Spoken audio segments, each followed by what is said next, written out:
Good afternoon everyone. तो आज हम बात करेंगे ऑर्गेनाइज्ड एंड अनऑर्गेनाइज्ड सेक्टर के बारे में।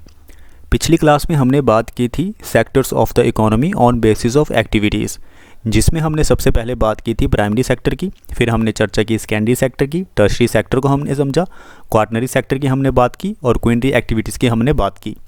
तो आज हम ओवरऑल बात करेंगे on basis of work condition. Work condition में हम इंडिया के इकोनॉमिक सेक्टर को कैसे देखते हैं।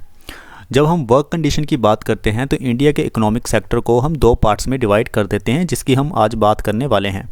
That is unorganised sector and organised sector.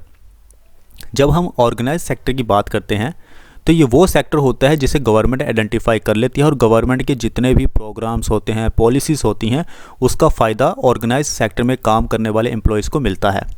So these sector covers those places or enterprises of work where the terms of employment are regular। इसमें जो रोजगार होता है, एम्प्लॉयमेंट होता है, वो भी रेगुलर होता है। and which are registered by the government policies।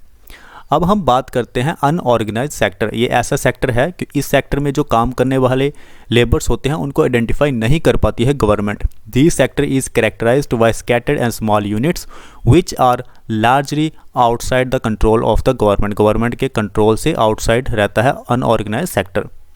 अगर हम ऑर्गेनाइज सेक्टर की बात करें तो ऑर्गेनाइज सेक्टर जो है वो वेल स्ट्रक्चर्ड होता है, रिकॉग्नाइज्ड होता है गवर्नमेंट ऑफ इंडिया के द्वारा। फिक्स्ड टर्म्स ऑफ एम्प्लॉयमेंट इसमें होती है, फिक्स्ड वर्किंग आवर्स होते हैं, कितने समय तक आपको काम करना है, कितने समय तक आपको काम नहीं करना है, पहले से ही प्री डिसाइडेड होता है। फिक्स्ड वेजेस होते हैं, कितनी आपको सैलरी मिलनी है वो भी पहले से डिसाइडेड होता है।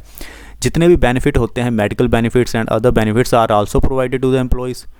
The employees get a healthy work environment. और जो एम्प्लॉयज़ काम करते हैं ऑर्गेनाइज सेक्टर में वो हेल्दी वर्क में काम करते हैं, बेनिफिट्स मिलते हैं, वेजेस भी उन्हें अच्छे मिलते हैं। लेकिन जब हम अनऑर्गेनाइज सेक्टर की बात करते हैं तो एकदम ऑर्गेनाइज सेक्टर का ऑपोजिट हो जाता है।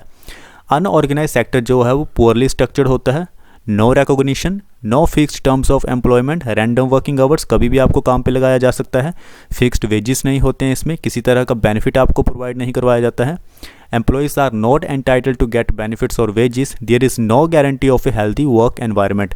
ऐसी भी कोई गारंटी नहीं है कि आपको काम करने के लिए अच्छा एनवायरनमेंट दिया जाएगा।